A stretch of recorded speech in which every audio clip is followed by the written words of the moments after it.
Pessoal, continuando então, finalizando inclusive os gráficos, as cartas de controle, vamos ver agora defeitos, tá? Vimos defeituosos, gráfico de PNP, agora vamos ver defeitos, gráficos de C e gráfico de U.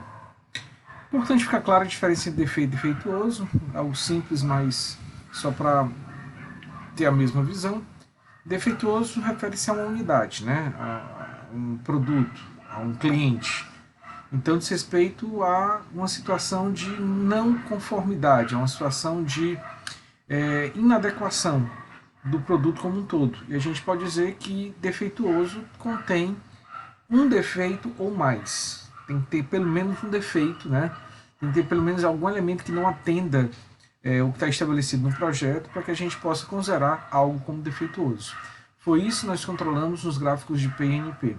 Agora, o nosso foco é defeito, ou seja, qualquer ocorrência, qualquer fato que esteja contrário a uma especificação, a uma definição, a um detalhamento de um projeto. Tá? Então, se um cliente diz que a comida estava fria, isso é um defeito do serviço de um restaurante. Se ele fala que demorou muito a chegar o pedido dele, isso é um defeito dentro do contexto do atendimento do restaurante. Se ele diz que ele está insatisfeito de forma geral, uma pesquisa que separa aqueles clientes satisfeitos e os insatisfeitos, essa classificação é defeituoso. Ok? Então, defeituoso está ligado a variáveis categóricas, em que a gente categoriza, em que a gente separa, e defeito está ligado à contagem. Eu vou contar a quantidade de defeitos ocorridos. Então, nesse caso, nós não queremos classificar os itens, mas simplesmente avaliar a quantidade de defeitos que uma amostra apresenta. E aí é muito importante a gente ter bem claro o conceito de unidade de inspeção. Unidade de inspeção é aquele lote que nós vamos considerar, ou aquela. Mudar a palavra, né? Lote talvez não seja mais adequada, mas a quantidade de peças que comporta, que contém uma determinada amostra que vai ser investigada. Tá? E essa unidade de inspeção pode ser uma unidade mesmo ou pode ser um conjunto de unidades. Por exemplo, eu posso ter como unidade de inspeção 100 metros lineares de um rolo de tecido. Um tecido pode ter mais de 100 metros, mas eu vou inspecionar a quantidade de defeitos em 100 metros, de 100 em 100 metros. Ou eu considero um rolo de tecido inteiro como a minha unidade de inspeção. Posso pegar, por exemplo, o exemplo de um restaurante em que eu faço uma entrevista um pouco mais detalhada em 10 clientes por dia, perguntando item a item o que ele considerou adequado, o que ele considerou inadequado. Então eu vou contar a quantidade de elementos que ele indicou como inadequado. Esses 10 clientes formam uma unidade de inspeção. Tá? Os valores agora vão seguir a distribuição Poisson e não mais a distribuição binomial. Isso é um ponto importante. A distribuição binomial é essa da classificação. Então, qual é a probabilidade de nós termos 10 produtos defeituosos em um lote de 100? Isso aí a gente respondia lá na binomial. Qual é a probabilidade de nós tirarmos uma amostra agora e essa amostra ter defeito ou ser classificada como item defeituoso? Isso era binomial. Agora, na Poisson, não, eu quero saber contagem. Então, eu preciso estabelecer qual é a probabilidade de termos 10 ou mais defeitos em uma peça, ou de termos até 2 defeitos em uma unidade de inspeção. Quando a nossa preocupação é contar, a Poisson é a distribuição que deve ser adotada. É uma distribuição discreta, assim como a binomial. É uma distribuição muito simples de se trabalhar, vocês vão ver que é mais simples ainda do que a binomial. Então, isso não traz nenhuma dificuldade. Existem algumas condições em termos mais teóricos para a aplicação dessa distribuição dentro desse contexto, mas são situações que na prática acontecem na grande maioria dos casos. Vamos lá, primeira condição. Deverá haver, em cada unidade de inspeção, um grande número de oportunidades para ocorrência de não conformidades. Imaginem 100 metros de tecido como sendo a unidade de inspeção.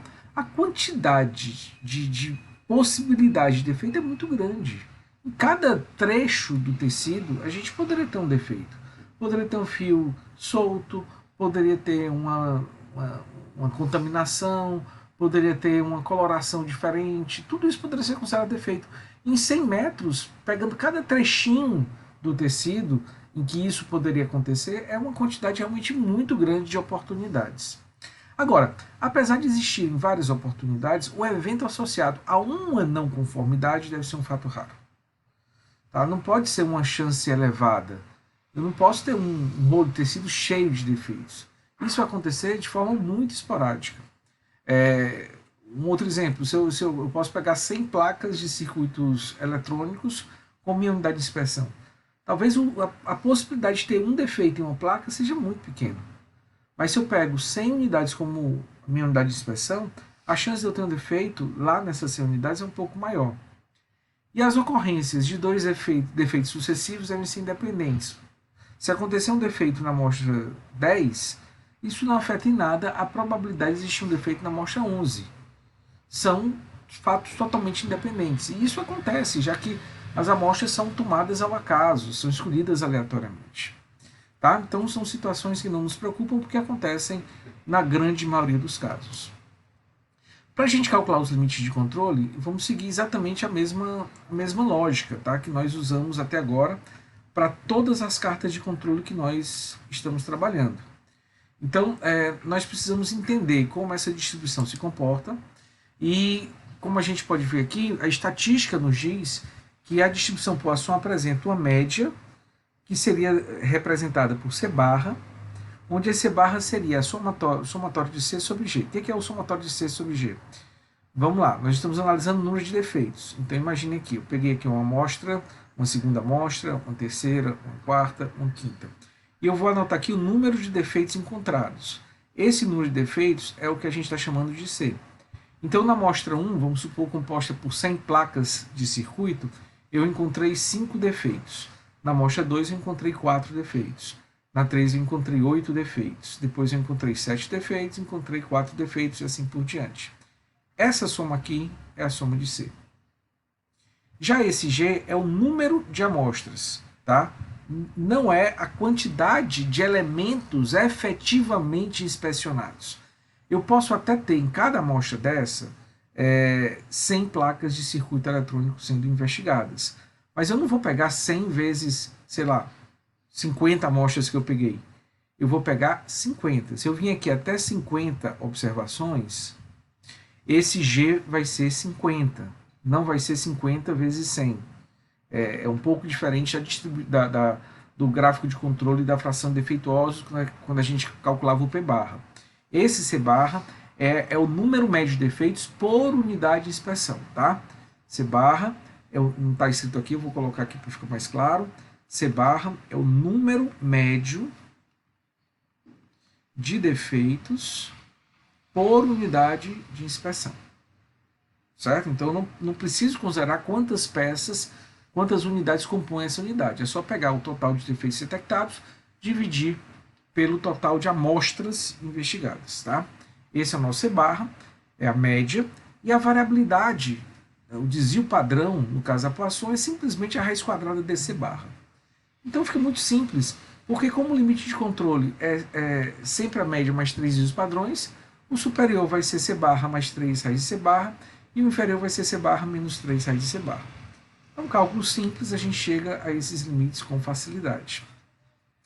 Caso a gente queira determinar a probabilidade de nós termos uma quantidade de defeitos na nossa unidade de expressão igual a um determinado número, por exemplo, qual a chance de eu pegar uma unidade de expressão, sei lá, um rolo de 100 metros de tecido e achar 3 defeitos, ou achar 5 defeitos, ou achar 10 defeitos. A gente poderia aplicar essa fórmula aqui, isso aqui vem da estatística, tá? Se eu quiser a probabilidade de ter 5 defeitos ou menos, ou seja, 5, 4, 3, 2, 1, 0, eu teria que calcular isso aqui para cada um dos números e somando. Dá um trabalhinho, né? Fazer isso aqui na mão é impensável. No Excel ajuda, mas ainda não é o ideal. Mas o Excel, se a gente usar a função e não a fórmula, e essa função é dist Poisson, assim como a gente usou dist binom, vai nos ajudar bastante. Já vai nos dar esse resultado ou pontual, se eu usar aquele acumulado falso, ou eu posso pegar todo esse intervalo se eu usar como acumulado verdadeiro. Bom, então é bem simples. Vamos fazer um exercício só para a gente fixar um pouquinho mais esses conceitos. O exercício é esse. Então nós temos uma tabela que representa os dados obtidos a partir de 26 amostras de placas de circuitos impressos, com 100 unidades cada uma. Cada amostra com 100 peças é uma unidade de inspeção. O que eu quero fazer? Eu quero calcular os limites e verificar se estão ou não sob controle. Eu já coloquei esses dados no Excel, então fica bem fácil a gente fazer, né? Estão aqui os dados. Primeira coisa seria calcular a soma desses defeitos.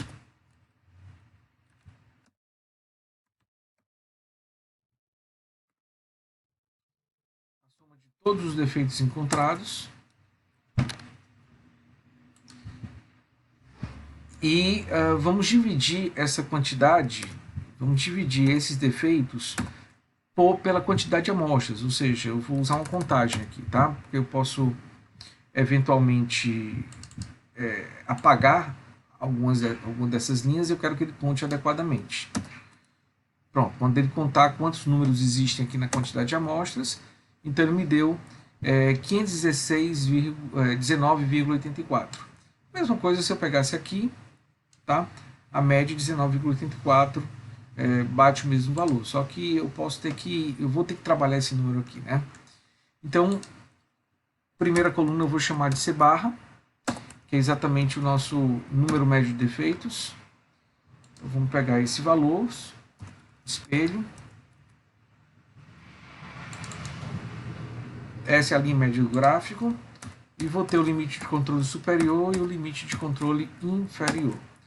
O limite de controle superior vai ser o quê?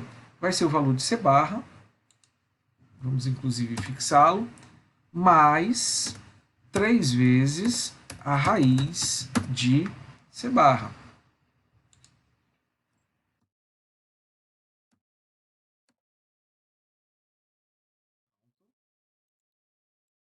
E vamos copiar aqui, vamos copiar a fórmula aqui para o lado e vamos só trocar o sinal, né? O mais pelo menos, a gente vai ter o limite inferior, 6,48.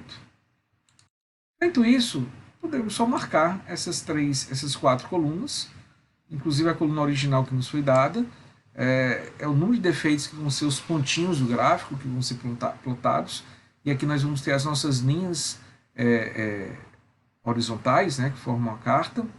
Vamos inserir o gráfico de linha.